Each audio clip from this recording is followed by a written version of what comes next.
All right, Dan. Well, it's been a long time coming, man. It's been a long September. I don't think we've talked for about a month or so, so good to catch up to you. Yeah, our schedules finally came together, and a couple days off here from the field, so it's good to catch up after a long September with all the places that we've been and the action, and so it's an exciting one for sure.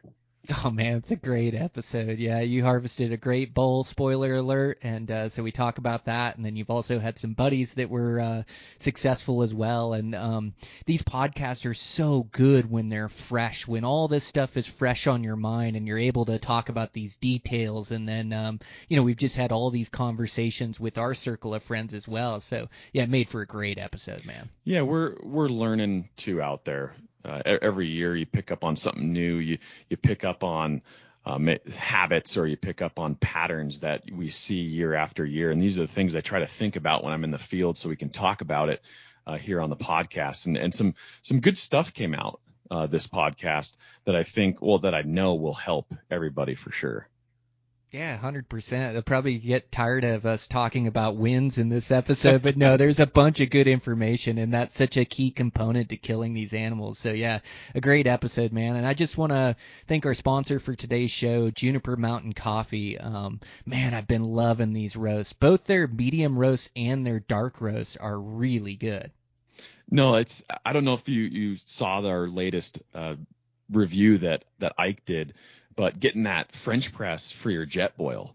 I got one of those, and having that fresh coffee in the backcountry and just using the French press, pretty awesome. And it's quality coffee. So we've had a great September, those early mornings with just the freshest coffee that you can imagine back there using that French press.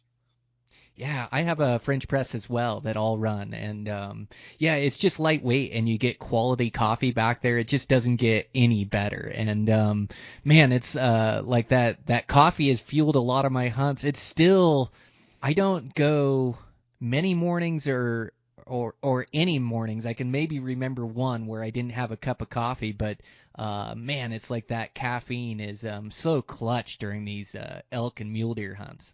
Definitely, and those cold mornings in the high country, just that extra warmth. You get out of your sleeping bag and it's just cold, and the first thing you can think about is holding that cup of coffee in your hands, and it just really gives you that boost, for the morning hunt, and that warmth that you need when you wake up. It's hard to beat. It really is. Well, and the Juniper Mountain coffee as well, it's such quality coffee, and so my gut doesn't hurt on it. It tastes really good, and so yeah, it definitely gets me out of my bag in the morning. And they have a special promo code for you guys, so you can try out Juniper Mountain Coffee. You can save 25% on your order by putting in the promo code Eastmans at checkout. Again, I really like their dark roast, and their medium roast is really good as well. And it's just great for the backcountry and for hunting, and we really appreciate the support from those guys. Yeah, awesome crew. I was smiling at their post they had the other day. They're back on Juniper Mountain hunting elk, small company, Western hunter type of guys. And so it's just so cool to partner with a company that you're so parallel with, our thinking, our hunting, just, the small company, family owned. It really doesn't get any better. No, it doesn't. So go use that promo code. Go check them out at Juniper Mountain Coffee. And thanks again to those guys' support. Yep, awesome stuff. Hey, and don't forget, we still have that mule deer course. It's not too late. The Eastmans mule deer course that myself and Brian put together. Go get signed up for that before your mule deer hunt. That's on there. And Beyond the Grid, lots going on at Eastmans.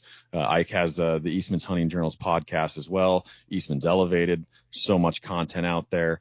But yeah, check out Beyond the Grid, the latest episode, Ike bow hunting in Wyoming for elk. We did finish off during rifle season, and he killed just a fantastic 340 type bull. But I will say it was a lot of fun this year. He probably won't listen to this podcast either, but he missed a couple bulls, and it was fun to see his excitement calling those bulls in right in front of him, and him, losing his mind a little bit. I think everybody will have get a kick out of this bow hunt / rifle hunt combination. So it was a fun one. It's real hunting. It's public land, real emotions, and it doesn't get any better. It's just exciting stuff. That's super cool. Were you with him on that hunt, Dan? Yeah, I was kind of in and out, during bow season, hunted with him for a few days, and then he was hunting by himself, and then had some time, and we hopped back together during rifle season and closed it off. So it was kind of a long duration of a hunt, and that was the beauty of it. Is you have all of archery season, so you have all of September, and then we had all of October. So that's a long season. It's a long time to get it done. And so yeah, we had a fun one, and luckily didn't run into too many grizzly bears, and ended up killing one, down behind private, using the Onyx maps and wiggling in behind some private on some state land of all things, and killing a great bull. So I guess that's the moral of that story. Check out that episode, being resourceful, being, able to have a plan A, B, C, D, E, and F. I think we're on probably plan M by the time we got that thing killed. But that's public land elk hunting. It's not predictable, and it's so rewarding when it comes together. Yeah, it's super cool, man. That's why I love the Beyond the Grid, is like being able to implement, we're doing the same hunting that everybody else out there is doing, and we try to put like our tactics and thought process in there. And so you can really learn something from watching those videos. So 6 episodes out. You can watch the latest one, Dan filmed for Ike, in there. And we have a promo code for the mule deer course. Put in Brian MDC, and right now we have a giveaway, the mag view that'll go on your spotter. That's the best digiscoping product that I've ever had. Works really good on both the scope and the binos, but we're giving that away for free with the mule deer course, and then the mule deer course is $99. So you can put in that promo code, save a little bit of money, and check out everything we're doing here at Eastmans. And with that, man, let's get into this episode. It's been a long time. Heck yeah, buddy. Can't wait. Okay. You've been busy, huh? Oh, man. Yeah. This is like one of those years that I got pretty fatigued. I was like tired by the end of it. 5 days off since about August 25th. Oh, you've been going hard. Yeah. Yeah. I'm here live. Well, good going, dude. Great bull you harvested, huh? You got to be stoked. Yeah. It was a fun hunt. Everything you could ask for in a backcountry adventure. So yeah, super fun. Yeah, it looks like you were able to put it together with one of your buddies too. Yeah, he drew down here, and I grew up with him in Northwest Montana. He drew a Wyoming tag, and he's got stock, and so he came down, and I took him into the wilderness, and then we did my hunt, and yeah, he killed it's funny, he killed a 348 bull, and my bull is 348. They were like within 1/8 of an inch of each other. Wow. Look like the same age class, like same mass and everything, same growth. Yeah. Yeah. Yep. Same type of frame. Same. Yep. How old do you figure those bulls were? I think 7. That, the bull I killed, looking at his teeth, just not quite as worn as the bull that I killed last year. That 380 bull was worn probably another level, and he was 8. So 7 probably. Man, what great bulls. Yep. Yeah, it looks like you guys caught them early, huh? Catch them before they had cows? Yeah. We did his hunt first, September 1st. We were in there, and there was some bull rutting, but the majority of the bulls were just still in summer mode, white horned, just feeding out on the slopes, just acting like summer bulls.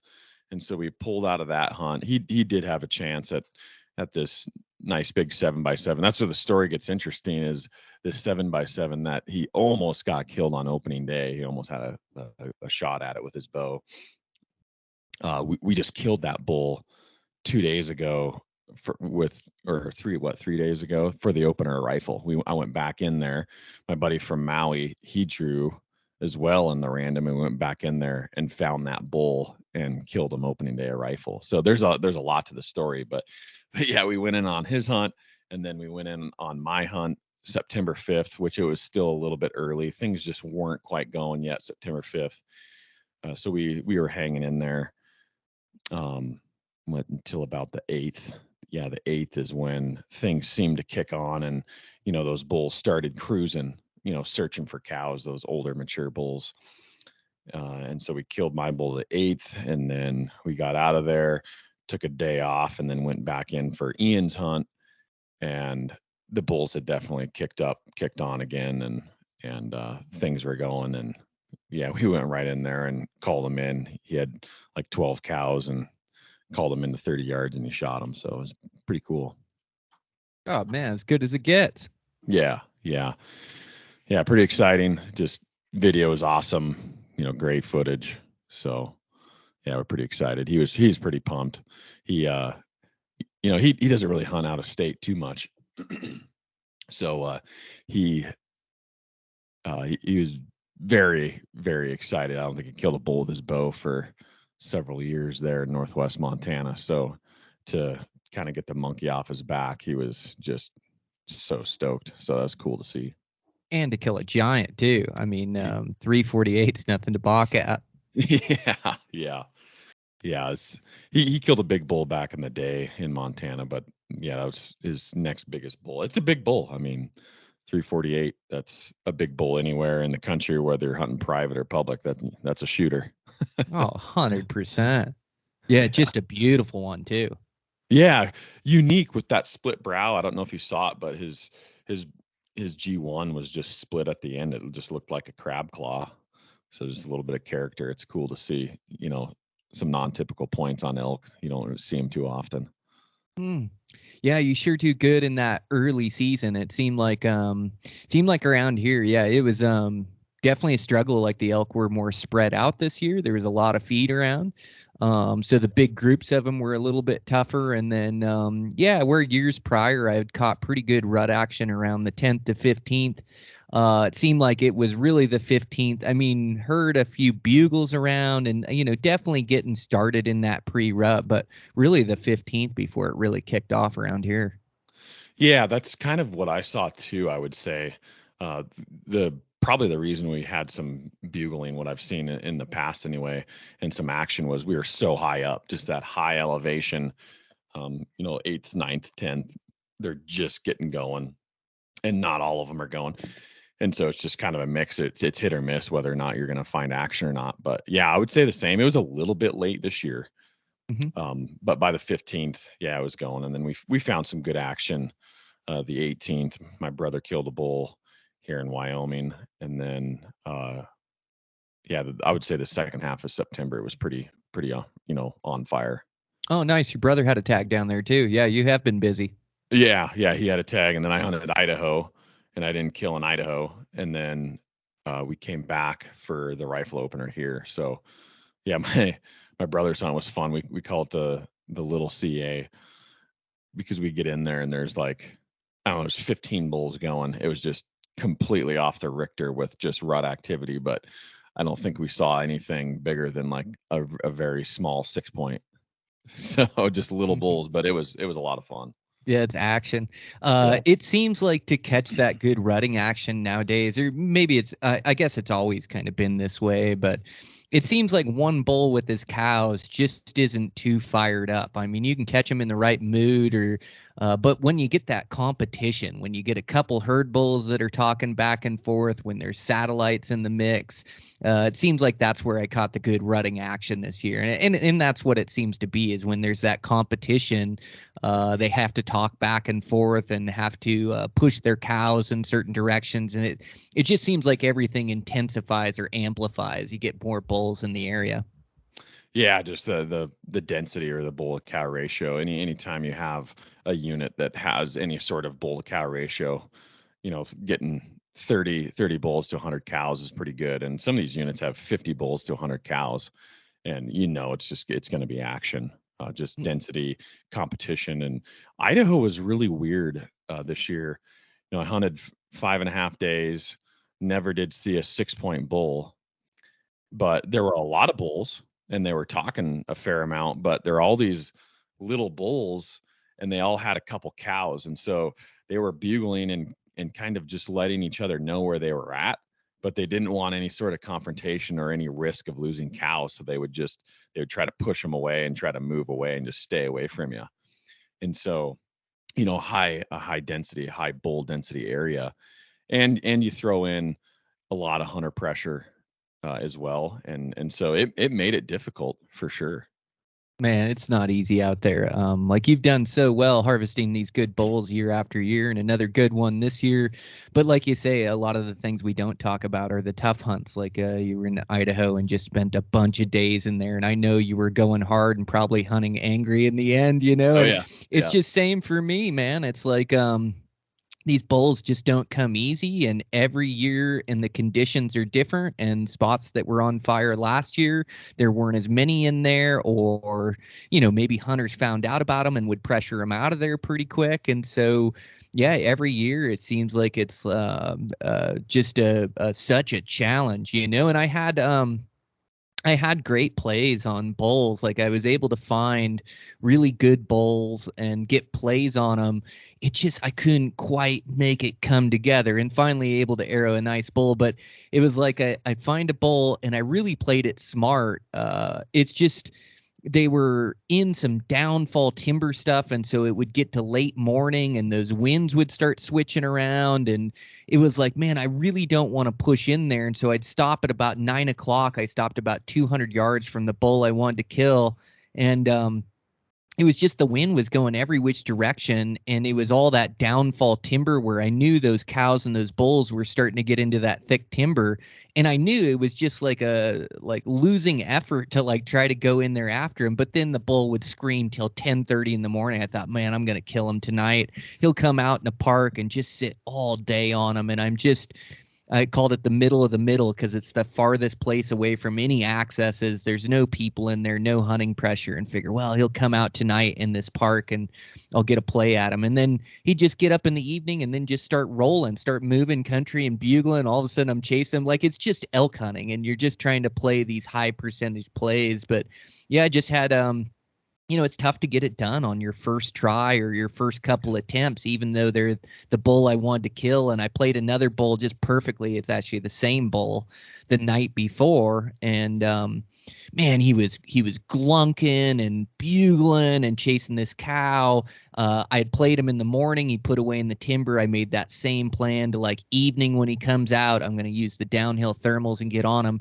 Played it perfectly, like uphill thermals to start the afternoon when he got up, and then able to circle around him. He's glunking, run into a satellite bull, can see him there. He goes over the rise, circle around, wind's perfect, and just start creeping in and get in there, and then have the satellite bull that's on the outskirts of the herd at like 30 yards, and he comes by me and doesn't know I'm there with the cameraman or whatever, and we capture him walking by and he disappears over the edge. And so I think, okay, well, let's keep creeping in here. And so start creeping in, trying to get a look over the next rise, and that dang satellite bull had circled around. Those satellite bulls are just absolute wild cards, and catches me moving, and then bumps into the herd and bumps the herd up on the bench. And they never really spooked, but they kind of like started moving from there. And then it was catch up, just trying to chase them. But man, it's just it's tough to kill those things, man. It's a real challenge out there. Just reminds me every season how tough bow hunting is and how it takes like really good plays to kill these things. Oh yeah, no, I kind of encountered the same thing on this Idaho hunt. A guy takes. I was gonna say he takes it for granted, but I don't take it for granted. But you just realize some of your other spots maybe that the bulls just fall into place a lot easier in some of these low pressure areas, way back in there. No, there's just nobody, and I mean there's a lot of grizzly bears, but those bulls fall into place a lot easier and do things easier, whether it's calling in or maybe they'll hold for a second or two longer because they don't know what you are if they see something, and you can kill them. But in these high pressure areas, and like in Idaho where it was super brushy, and then doing the same thing, exactly what you're saying, you know, I was gonna say abandon, the calling, just because it's a wild card there with, is this bull going to push his cows and leave and run from you because you're calling? And it's almost like they hear calling and they're like, oh, that's hunter pressure. Like they know it's not even a real call, or they're just wired to run from calls. But doing the same thing and waiting for that afternoon wind, staging up, waiting for the wind. You get the westerly or whatever, see what your weather forecast is, And we were fortunate enough to have a southwest wind, and we're hunting a southwest slope, and so just money, on those ridges in the afternoon, the wind's just coming up. It's very predictable, and then moving in on them, and that's tough hunting, and especially when they're moving, and you're trying to get a play, or you got to encounter them in the right spot too, because you may encounter them and you have no lanes. It's just not a good place for a shot. It's a bad encounter. And then maybe 50 yards down the hill, you have lanes. It's an ideal spot to encounter them, but you don't encounter them there. That's just spot and stock hunting, right? But then you sneak in there, and then it's either a really tiny bull. We were making a joke about it, that like the bigger the bull sounds, the smaller he really is. Because I swear that what was going on in Idaho, you hear this big old nasty bugle just, and then you go and sneak in on him, and you're like, what? That's the smallest little 4x5 I've ever seen. How's he making that bugle? And so that was a fun part of it. But just going to that tactic of just sneaking in on them. And we had some great encounters and got some great footage of doing that. But it takes a lot for it to come together when they're just moving around so much, and it's all just kind of a wash on what they're going to do. And that's elk hunting. You got to have a little bit of luck on your side there for it to all come together. Yeah, 100%, man. It's good insight. It's like part of your niche at killing these great big bulls is accessing that real remote country that's full of grizzly bears. And I definitely got to implement like more of that wilderness hunting, which it's tough. You really got to commit to a spot to go in there. And if they're not there, it's tough to relocate. Like you have to plan 2-3 days just to check a location, just to see if those elk are in there.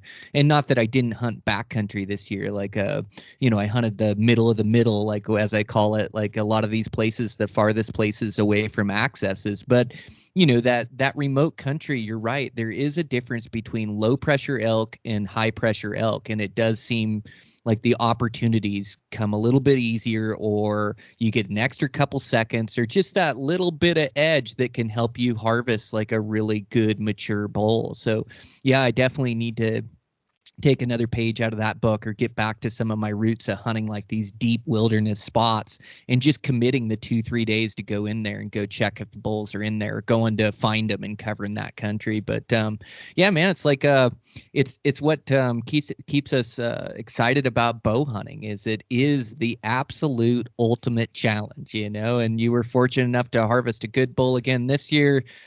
Finally came together for me. I was able to harvest a bull, and it was just a testament to my wind reading abilities and getting in close, letting the situation develop, and then able to put a perfect arrow in that bull, which was killer. But yeah, I mean, I had some, I pride myself on a lot of that early season mule deer country, and I had spent a bunch of my time hunting goats early. And so my first muley hunt worked out perfectly. It was like showed up late after the season had opened, and there were a bunch of bucks around. I didn't get into any real super giants, but like some real good mature deer. And man, I was making plays, and it was just a high degree of difficulty because the groups of bucks were so big. There was like this group of bucks of 25 of them that I was trying to hunt, and it seems like there's always one in the wrong position, or and you only get so many chances. So a couple errors and it doesn't come together, and man, that's like all you get. Like a little bit of movement inside bow range, or a buck catches you, and that could be your opportunity for the entire hunt. It really is capitalizing on the few opportunities you get. So just some hiccups there, and then I did get a shot at a buck, and man, I just like a perfect opportunity. Last day we had to climb about 3,000 vertical to make a play on this buck. Went in, and I was hunting really good. Like a lot of times you got to relocate these bucks. Like, they put away in the timber, but I've had to climb 3,000 feet. I've had eyes off this buck for 2 hours. So I got to creep into the timber where I know he's at, and then pick up Velvet, or pick him up in his bed. And I was picking up deer really well and stalking really well. We had a really good wind, and then got into the buck I wanted to shoot, which was a really nice buck, and set up on him, and waiting for him to stand. And He kind of stood up, and he was in the shadows, and it was looking from the bright sun into those shadows, and it looked like you could drive a bus through the hole I had to shoot through. He was wide open, perfectly broadside. I was like, man, all I got to do is sit on my shot. This is a dead buck, and so get on him. He's looking away, broadside, and just execute a good shot and watch that arrow coming in about, I don't know, 7 yards before it got there. I nicked some little limb like the size of my pinky in there that deflected that arrow. It was just an absolute heartbreaker, man. It was like, but that stuff just happens, and then on to the next muley hunt, and it was a good unit, but I showed up kind of late, because I had burned so much time on the goat hunt, that other muley hunt. And so they were secondary living, which makes it all that more difficult, like disappearing in the timber. And gosh, I had the perfect play one night and come in with a good win, like hunting them in the evening like you would a bull, downhill thermals. And gosh, I hear this deer blow at me. And so I kind of hustle. I'm like 100 yards away from where they are. So hustle up to get a look where they're at and just run face to face into a mountain lion. And that mountain lion had approached him with a bad wind. And so came face to face. I thought I was going to have to shoot that mountain lion. He's froze at about 20 yards. And I had no pistol or bear spray or anything, just my bow, And so I thought I was going to have to shoot him. It got pretty tense there for a minute. But yeah, the dang mountain lion had busted my stock. And usually they're a way better hunter than I am. And I'm sure he is a way better hunter than I am. But he had come in with a bad wind that night. But yeah, just like it just reminds me how difficult it is and how I have to continue to work at these different skill sets and then hunting strategy and, just to make it all come together is special, man. It is. And it's when you factor everything in, it's just the amazing part is how much of the picture, how much of the equation is out of your control. Just like you said, whether there's secondary living, there's predators, there's other hunter pressure, there's all these things that have to fall into place on public land for you to be able to get it done, especially on a nice animal. That's even harder. But yeah, it's kind of encountered the same thing of all things antelope hunting. Just so close, and some big bucks this year, but just so close, and just needing like another second, for the cameraman to get settled and to fire, or just that buck just to hold for 2 more seconds as I'm pulling through my shot, just starting to pull through, and the buck blows out. And it's like, and that's the beauty of bow hunting that I know we've embraced over the years, because sometimes it falls into place, and other times there's that little limb, or you need 1 more second. And that's what you got to do after those hunt. You got to kind of laugh at it and shake your head and keep trying. You keep going after it, because it's just, you can't master it, right? You can't master public land hunting. It's impossible. And at the end of the day, it comes down to a little bit of luck. Is it on your side this year or this hunt, or is it not? Yeah, or just those nuances, like you say. I had buddies hunting from Hawaii and buddies down hunting from Australia. They were hunting Wyoming, and yeah, same thing. It's just like, how many times do they just need a step, or do they just need that bull to walk out, or a couple more seconds, or like, man, it sure comes down to that. So yeah, and like the total opposite, my antelope hunt, I hunted one day and made 1 stalk and arrowed a buck, found him in the perfect place, crept right up, had no idea I was there, perfect shot, like done deal. It's like amazing when it comes together. It can come together so easy, or you can just battle away. But the only thing you can do is keep putting one foot in front of the other, keep putting forth effort. And just keep hunting and keep trying to make your best plays on these critters. And you win some, you lose some, but eventually you end up winning a little bit, which felt good to arrow that bull. And then, we'll just keep after him here for late season muleys. And you had great success with your bull, just another stud of a bull, and then able to help your buddy kill a good one.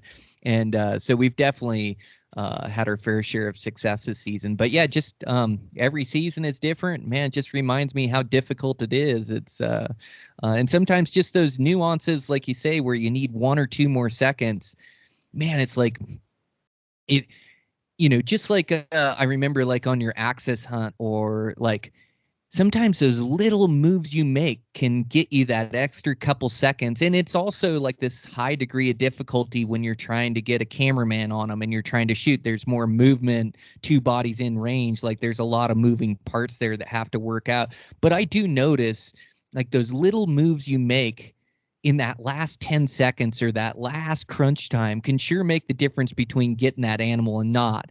And how many times do you just need that bull stops with one limb, or the bull's on the far side of the cows, or like you say, you draw back and your pin's in the spot and all you need is like a couple more seconds and then he starts to bolt. It's just amazing. But I do think the more quality plays you make, like eventually you get those chances. Yeah. Everything is calculated. Talking to a couple buddies this year, and they're having a hard time and blowing bulls and just struggling with it, and it makes you think like how calculated you have to be, especially in those final moments. Like your ability to read body language and to read the animal and what you can get away with and when you can move and when you can't move. And like my bull this year, it was easy, I would say, the situation, because these bulls don't get called at too much. And I had my buddy Ian calling for me in this lone bull cruising. And so he was going to come into the call. It's just, he's looking for elk. That's what he's going to do. So it took half the burden off of me to get this bull killed or to get in close, because I'm not worried about the calling. The only thing I'm worried about is positioning.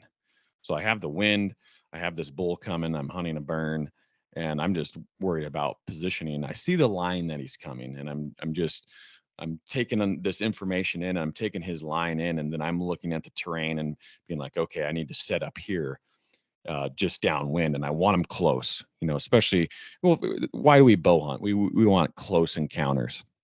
And of course we love it on video too, when it's up close. And so I'm looking at the terrain, I'm looking at the logs, what I'm going to have for shooting lanes, or what I'm going to have for cover. And I'm moving in the wide open as this bull's coming over, but I'm just watching his body language. And that's one thing that I never do. If I'm kind of in open country, I don't like to like hide from my target. I don't like to hide from the bull, because as soon as you can't see the bull, it's a wild card. You don't know what he's doing. But if you keep him in sight at all times, even when he's moving, you have tabs of him at all times, you have the advantage.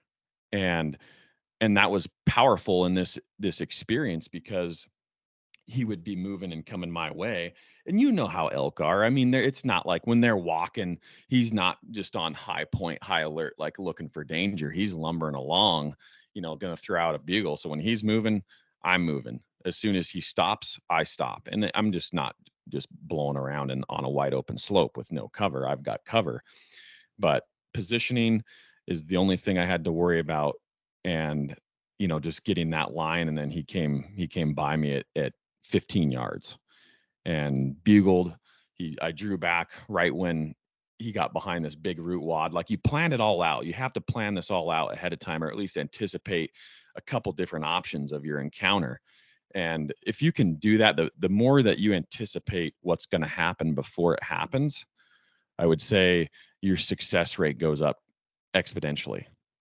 And this bull came by, and as soon as his head went behind that root wad, I went back. And one thing I will have to say, when you're at these close encounters, I saw on my rest the foam, or the fabric on the rest that prevents your arrow from going whoosh when you draw back. I mean, those little things, making sure that I bolstered it. I took some of that material and I got it back around, because it had kind of worn through.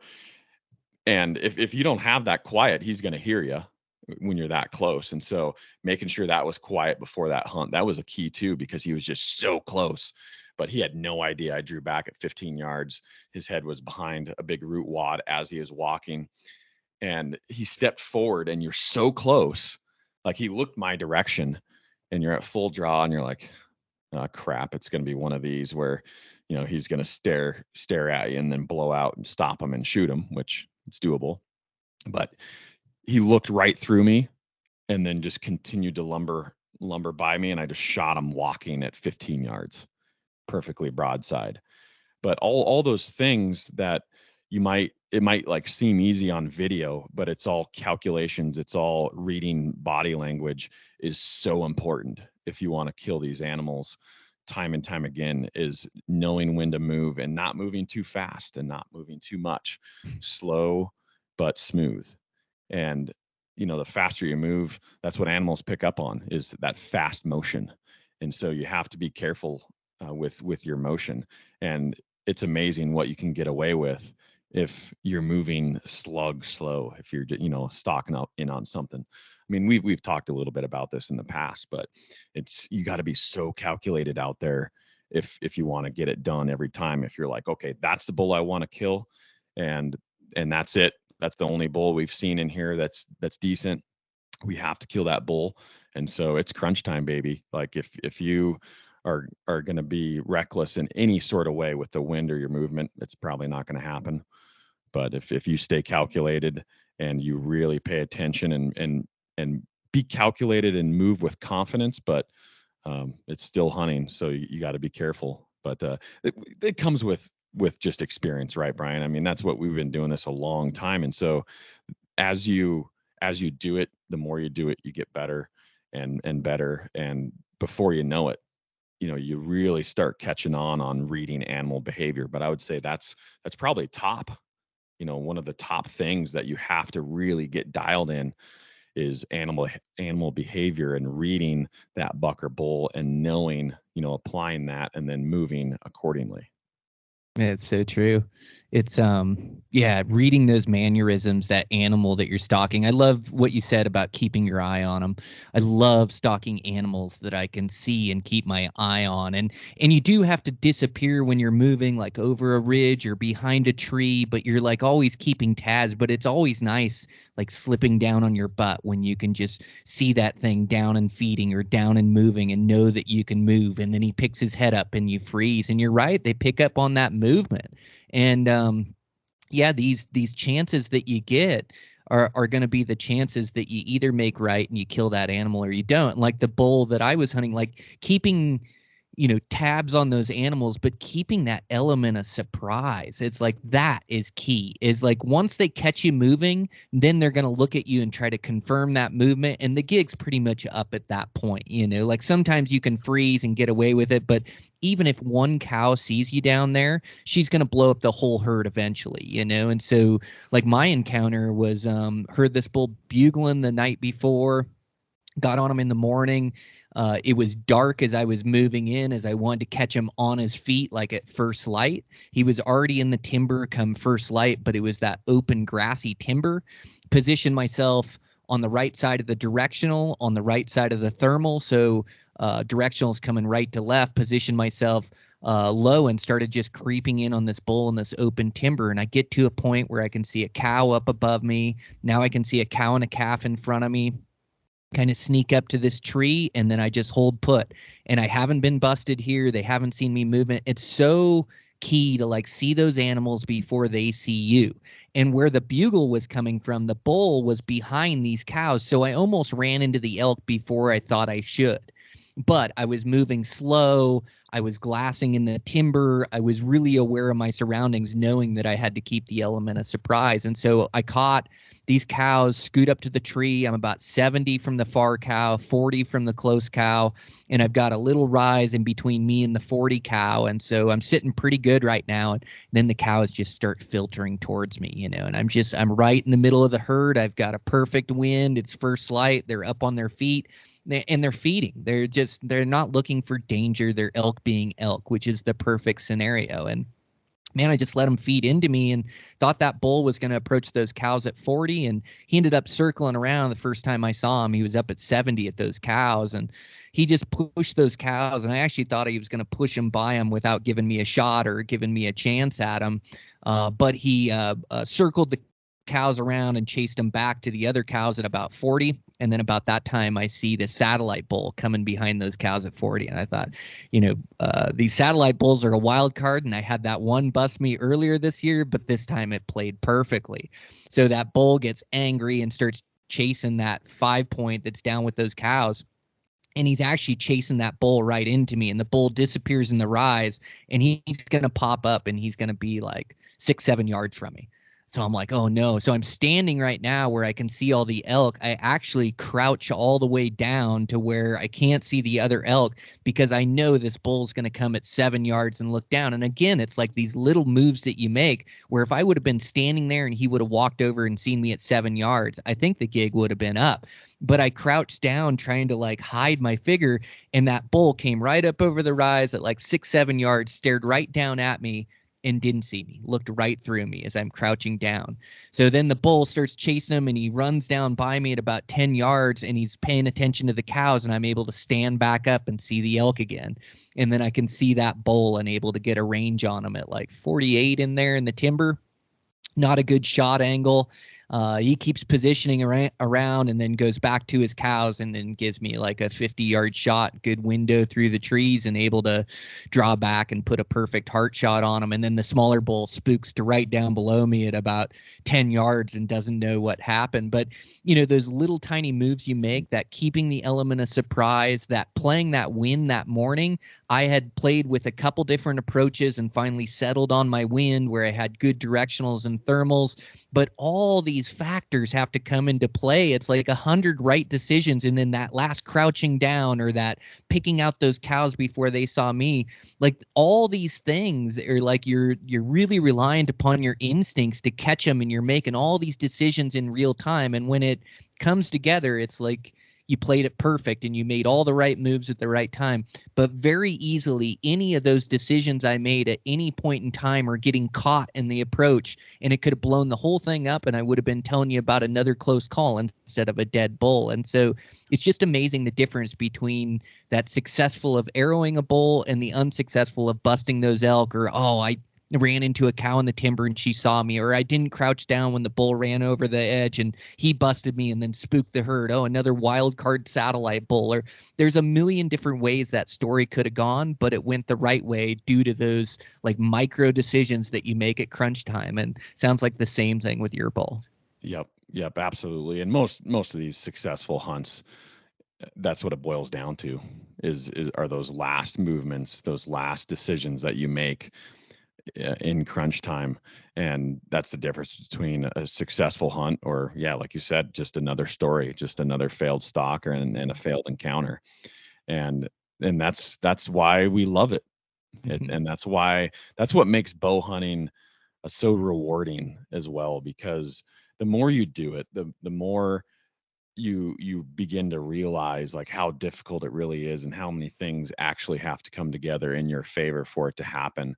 And that ultimately for me was the draw to it as a kid, was how difficult it is and how impossible it is to master, let's say, just because of every little thing and all those, those things too that are out of your control.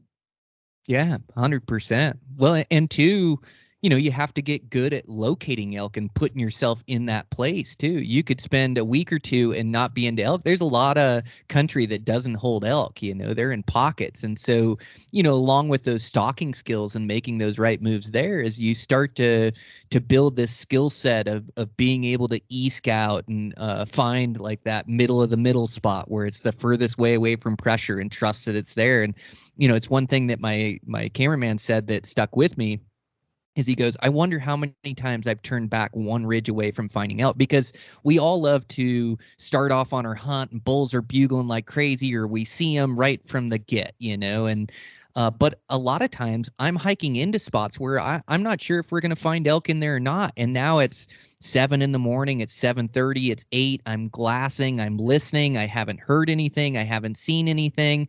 And like we got to the base of this ridge and it would have been really easy, a good spot to turn around. We haven't seen or heard anything, little bit of sign around. And it's like, oh, no elk in here. It would have been easy to turn around and go, let's focus on the afternoon or evening. But instead it's like, no, let's climb that next big one there. Like we still got a chance. These bulls are bugling till 9 o'clock, 9:30. Like, man, we can go one more ridge and find them. And that's exactly what happened as you climb another 600 feet, 800 feet of elevation, climb to the top of this thing, and all of a sudden throw up the binos, and there's a herd of elk with a great big herd bull and a handful of satellites, and now we got to play for evening. Just that little bit of extra effort. And happened in another spot too, where we had chased some bulls in the morning. They had got away from us. I chased the lone bull, finally caught up to him and his cow up on the ridge. Wasn't a shooter, didn't work out. And so, it's like, well, it's about 9 o'clock in the morning. It's easy to head back and call that a hunt, but instead you just keep pushing to that far ridge and push up to the top of the ridge. And all of a sudden it's a rut fest going on in this real super extreme gnarly basin. I wasn't able to kill the big bull in there, but it equaled another play and another chance. And creating these opportunities or these chances are also a skill set that you tend to hone over time. And me as a bow hunter, the more opportunities I can give myself, like eventually I will make the right moves and it'll come together. So I think that's a huge part of my success as well. And I'm sure a huge part of yours too, is just keeping into elk. Yeah, that's, the old adage is, if you can't kill them from the truck, you can't kill them from the trailer or whatever. And I know a lot of guys, go out for a morning hunt and then go back to the trailer and maybe take a nap or go into town or whatever. And I refuse to roll like that. Because I know that, I've killed a lot of bulls 12 to 2 o'clock when you get those good westerly winds or those good prevailing winds. It's an ideal time to stalk in on something. And like you said, just keeping yourself in the game, being out there, positioning, being smart with how you're positioning. Maybe you got some bulls below you or whatever, and you're waiting for the wind. And I always, it's funny because I'll tell my camera guy or whatever, and I'll be like, hey, yeah, we're going to go check this, this spot for the morning, and then we can relocate somewhere else this afternoon. And every time I end up being in there because there's elk in there, there's action in there. And so why relocate? Why waste that time on, finding new elk when you're already in elk? There's no reason to leave. And even if you're not, if you believe they're there, they could be there, you're seeing the sign. And then, like you say, you're pushing a little bit farther. But I'm a dark to dark hunter when I'm out there. And when it comes to getting it done consistently on public land, I feel like that's what it takes. And when I say dark to dark hunter, I'm not hiking just like, all afternoon and going these monstrous miles, but you're playing the time of day, you're playing the wind and life back there, hunting back there, wherever you are, it revolves around the wind. So, the windows that, you have in the morning are those thermals, downward thermals in the morning. You may not have prevailing winds yet. And then you have the dangerous time, which is like 9:30, 10, 11 o'clock, when those winds are mixing and things are starting to heat up. And it's very predictable. I do not like to get into elk or anything during that time because of the wind is usually mixing pretty bad. By about noon, now we're go time. I love noon to 4 o'clock with those prevailing winds. If you can hunt a south slope or a west slope or an east, it depends on what the prevailing wind is, from the top down, and having that wind in your favor, it's super advantageous. And I think that's something that talking to some of my buddies, that's some of the things that they're overlooking. And I'll suggest, they're like, Dan, how do you kill these elk? How we can't get it done, or we can't. And it's like, you're hunting the wind during that, the time of day. That's all it is. That's what life revolves around back there, is the wind currents and what the wind's doing and the optimal times to be moving in the mountains and to be stalking in on animals. And then, right around sundown, maybe that's 6:30, 7 o'clock, things can get sketchy. And so, I might need an upward wind. I'll try to stay in the sunlight. I'll try to stay above a meadow that has the sun beating on it to keep those wind currents blowing up. And then maybe if I'm, need to be below something or I'm, approach beneath an animal, then I'll stay in those cuts. I'll stay in the shade with, hoping that wind, I'm going to get lucky on the wind and it's going to be falling down the mountain. And so that's what you have to do if you're in those, hunting during the time of the day where the wind is mixing. And then of course, like the last hour, or maybe you're on an east slope and you lose the sun much earlier because, it sets in the west. And so I like those east slopes for the evening, because you lose the sun quicker, the currents move down the mountain quicker, and you have a little bit more daylight, before it gets too dark with, those east slopes, because the wind drops sooner. And so those are the things that you're thinking about all day long. And your every motion, every movement, every stalk, for me anyway, revolves around that during the day. And so you have these windows during the day that you have to absolutely capitalize on, because if you're just hunting the mornings and evenings, you better have a lot of days that you can be out there, because you're narrowing the window each day of how much huntable time that you actually have when the wind is favorable, if that makes sense. Man, it's yeah, that's really true, Dan. I love hearing you talk about that winds, and wind is absolutely king. Like, I think that's a lot of times why we're killing these bulls, is like a higher understanding of winds. And I think, I actually differ from you a little bit. Like, in my areas, I am morning and night. I like middle of the day. Like, if I'm into elk, I'll stay in there like you're talking about. But if I'm not into elk in that morning hunt, like, I'm moving and in the evening, and I'm really focused on being at the right places at the right times. And so, like, I'm focused on this morning and evening, but I'm first one in and I'm last one out always. Like, I am leaving the truck or trailhead 4:30 in the morning, 4 in the morning, to be where the elk are by the time the sunlight's coming up, or I'm sleeping in there where they're at, But yeah, I am doing a bunch of headlamp work, or I'm working in the middle of the day to put myself back in there, and then I'm going to stay the night in there. And for me in my areas, man, I mean, it's morning or evening, and it's nothing. Like, I may hear a couple bugles in the middle of the day, but for the most part, they're put away in the thick timber where I'm waiting for the evening. But I love what you said about the evening. I actually love that early evening too, that afternoon, that 4 to 6, like you have those uphill thermals that are blowing, and you have that harder directional wind. And you're right, man. It's like really dialing in these winds to your hunt, where you're not taking a chance. And if the wind's swirling, it's not just about checking your wind checker, because these currents get in these bowls and these basins, and they swirl around in there. It's like this higher understanding of knowing your directionals and your thermals. And then as it gets into the last hour, I love the last hour for killing elk, but you have to put yourself in striking distance of that. So when they do start to come downhill, the thermals, that is, you can circle around and come below them. And once you have a steady wind, it gives you like all the confidence in the world. You're not going to be busted by that wind.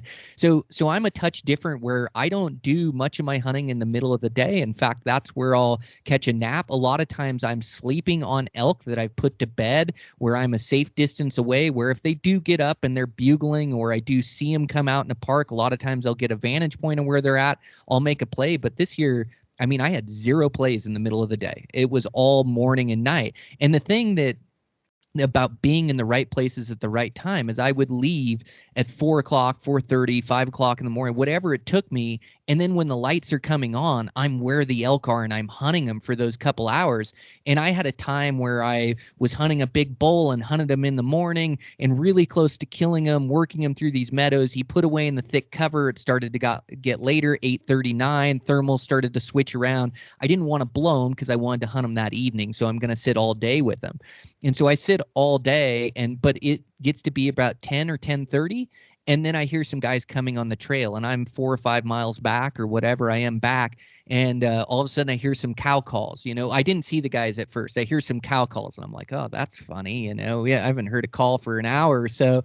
Here's some cow calls, and it's just like the classic setup of cow calls, wait a little bit, then a bugle, and I'm like, oh, man, that's bros. So I start glassing up on the ridge, and I see those guys up on the ridge. And the deal is they left their truck at daybreak, where I left my truck at 4 in the morning.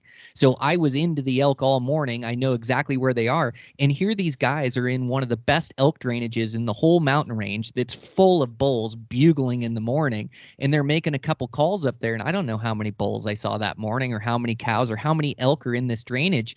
But they make their calling setup. They don't get any response, and then they keep hiking. And that's their hunt. They went to the best elk spot in the whole mountain range and didn't know it because they weren't there at the right time. So it's like timing on these elk too, of like all my focus is morning and night for my hunts, but then I'm also using that night hiking in to listen for bugles. Or like the bull I killed, I went on a hunt. That was my first hunt all year where I didn't hear or see an elk. And I saw some sign in there. I smelled some, like they had definitely been in there, but I didn't see any that night. Well, that night, as I'm going back to camp, like I'm cruising down a road. I had to meet up with my buddy Dan. I got out at maybe an hour and a half after dark. I started cruising down and I started stopping at these strategic spots and getting out and then listening in these spots. And one of the last spots I listened before I got to where I was going to camp, I heard the bull that I ended up killing the next day. So I located that bull in the dark and knew he was there when nobody else knew he was there. Went and slept for the night, started again at 5 a.m, hiked in there, and then there he was bugling and ended up killing that bull. So I'm really using my times. But I just love what you said about those wins. And I do think that's a huge component to why you're consistently killing bulls, is just your understanding of the wins and then planning your hunts around it too. Like you're not hunting a high ridge line for the last hour where your wind's pouring down in the drainage. Instead, you'll circle around and you'll come up from below because you know the winds are coming down. So there's a lot of strategy that you develop around these winds, but that higher understanding of the winds, man, that's how you kill elk. And they're really tough to dial in the mountains. And I would say like my bear hunting in the mountains has really helped with learning winds, definitely elk hunting, but all this stuff to have this higher understanding of the winds, that's a lot of the reason why I'm successful and why I believe you're successful, man. The wind is just king. It is absolutely. Without it, you're just not. It pointless if you're out there not paying attention to the wind. It really is. And new hunters, that I did the same thing when I first started off, and then you take it more seriously, and because you realize how important it really is, for sure. There's nothing better than a stiff wind in your face as you're like stalking in on something. Isn't that just the best feeling of the world? It's like, okay, I got this thing nailed. At least I got the wind dialed. Exactly. And of course, in the mountains too, I talk about the prevailing, but topography can change that too, and it can mix, and you might get into the side hill that's just slightly off the direct, a direct hit of the directional wind, and it's doing something completely different. And then when it's coming the opposite way. Yeah. And you're like, what the heck? But then you get to a spot, maybe you're on a little knoll and the directional is just pounding you in the face. You're like, okay, I'm going to sit here. I got the wind how I want. Let's wait this out.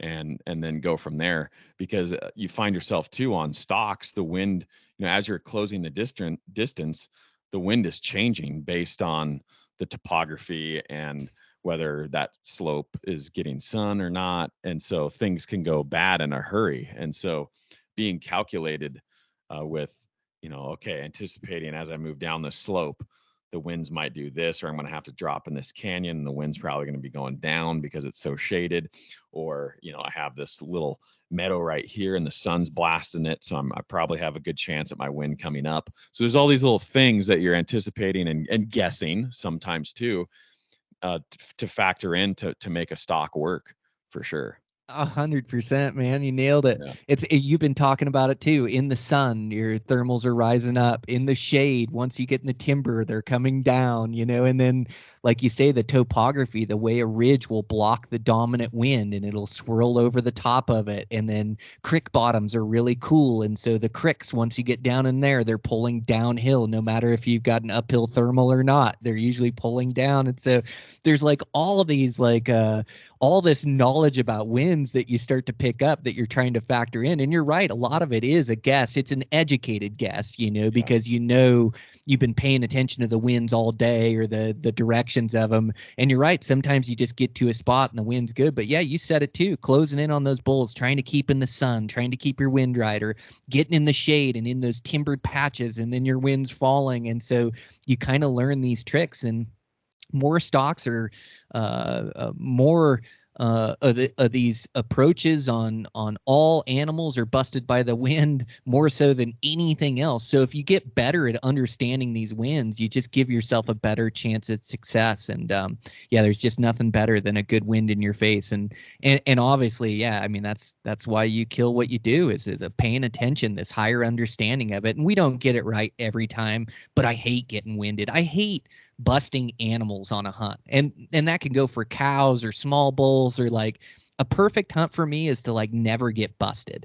Like I just love to always play it right, and it doesn't always happen. Like I get winded, I make mistakes, and I'm sure you do too, but you just try to make your best calculated play at them, and then try not to be reckless with your stalks where you're moving in where that wind can change and you blow them up, because then you got to start all over, and you might have to put miles and miles and thousands of feet of elevation to go locate another one.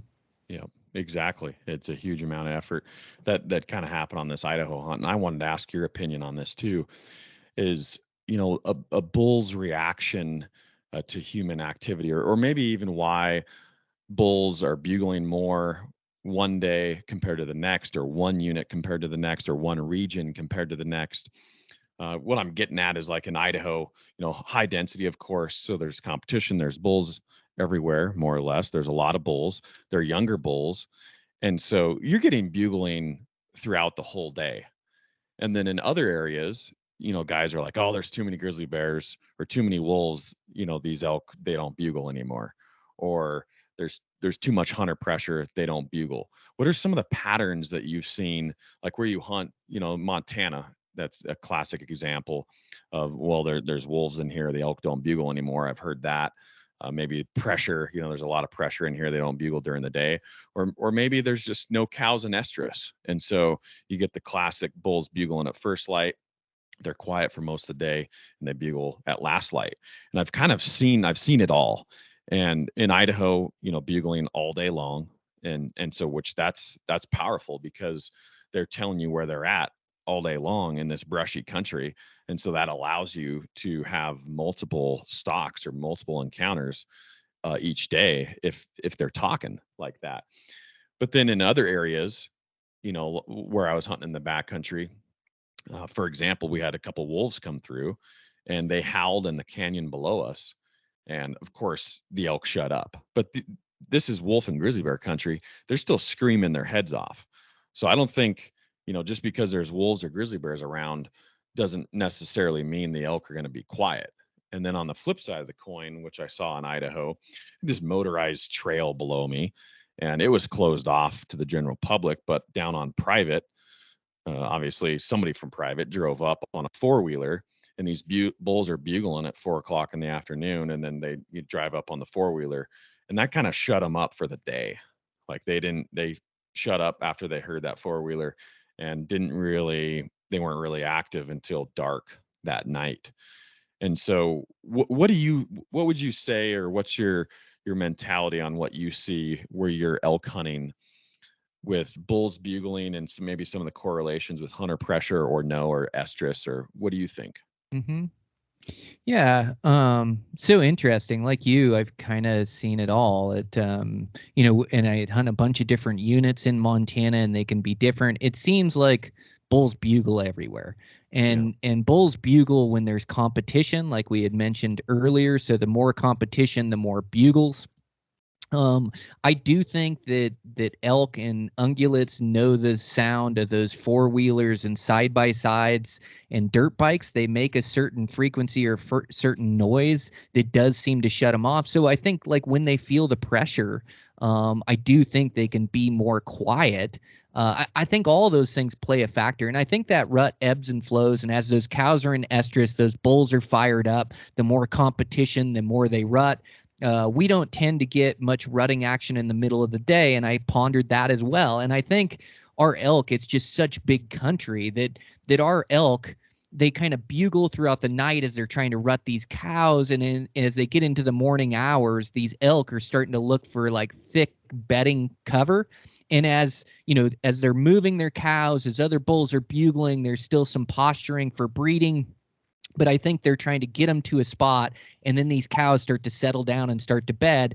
And then I don't think there's many bulls coming in trying to steal these cows. I think everything kind of settles down, and then the bugling kind of wanes. And man, I can hear a couple hundred bugles till 10 in the morning, and then it'll just shut off. I might hear a couple bugles throughout the middle of the day, but not much. And then they get going in the afternoon when they're back on their feet and back in the evening. And, I do think like that wolf howl can be another sign to like shut up and be quiet, or these wolves are going to find us. Like it's another predator in the area and can kind of key them up. So I think I'm kind of like you, Dan, where I think all these things can play a factor into it, but ultimately bulls are going to rut even in the highest pressure places. Yeah. Bulls are going to call even in the higher pressure places. And you do see some of these mature bulls that are only going to rut and bugle when it's time to rut and bugle, that they're not going to go off in the middle of the day or late morning when there's nothing to be done.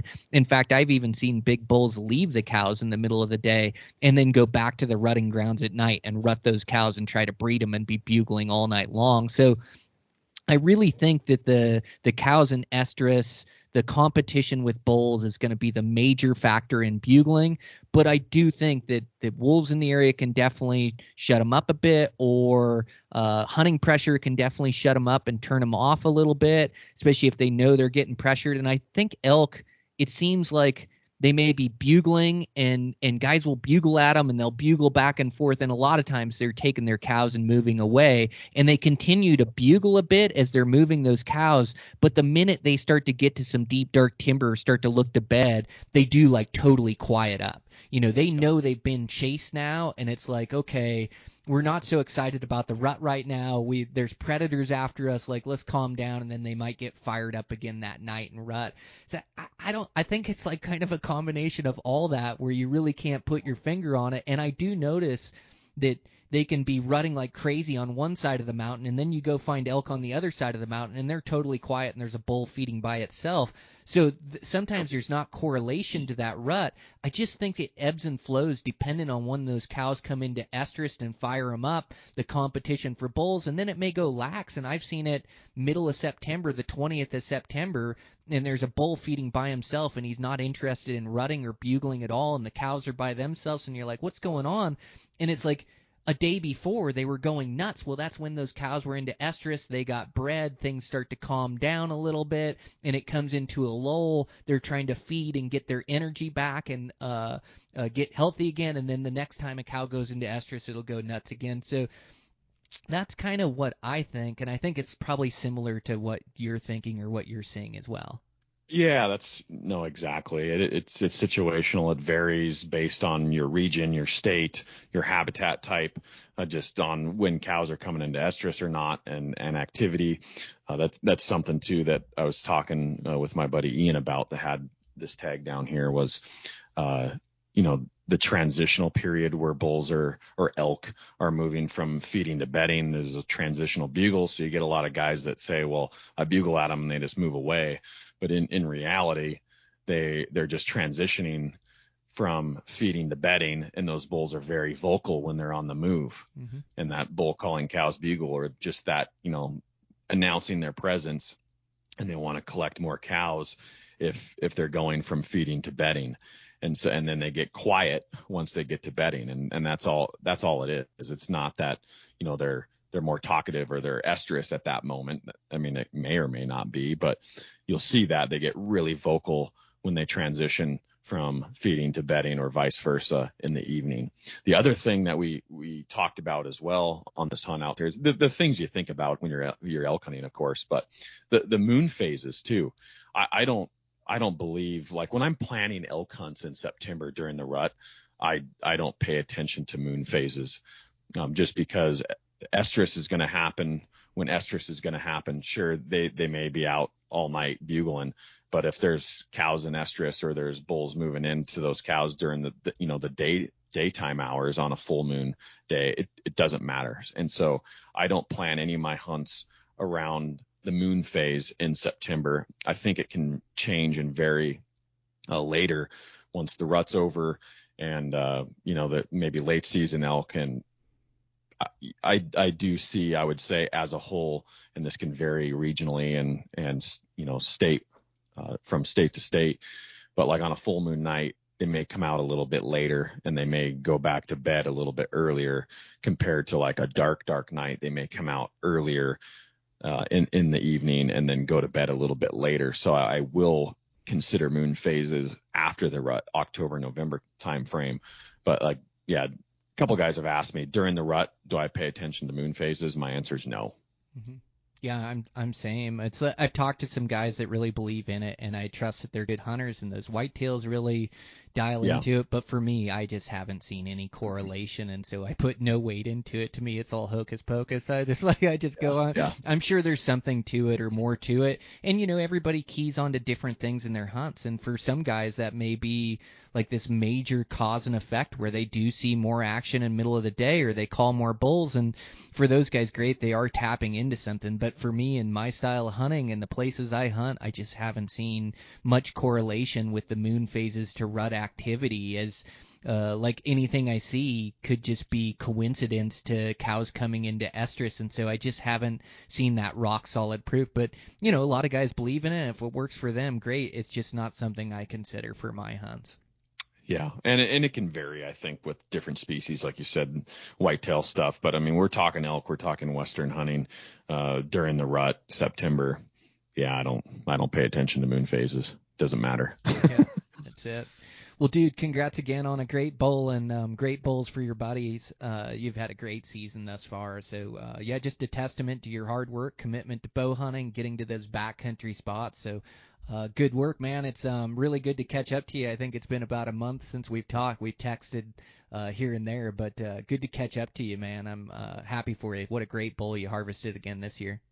Heck yeah, no, it was a fun one. Congrats to you too. It's good to see you're getting some animals on the ground and hitting it hard. And it's been a long September, and I wouldn't say I'm glad it's over, but it's nice to have a couple days off and just rest a little bit.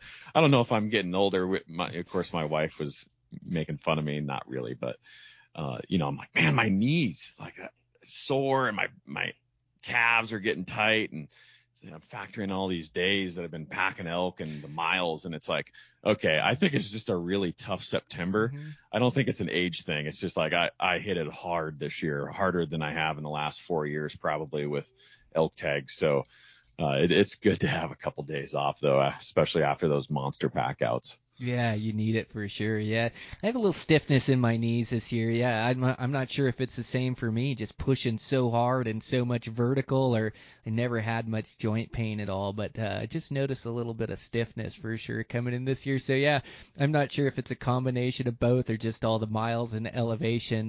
Nothing that's going to hold me back though. I'm going to wear this body out by the time I get all said and done with it. But yeah, it's definitely been going hard trying to mix and match that with work and balance and everything. So it is nice to have a little time to recoup and recover from pack outs and from hunting so hard, and get set again for like late season and some good rutting muleys coming off. So yeah, man, I'm with you there.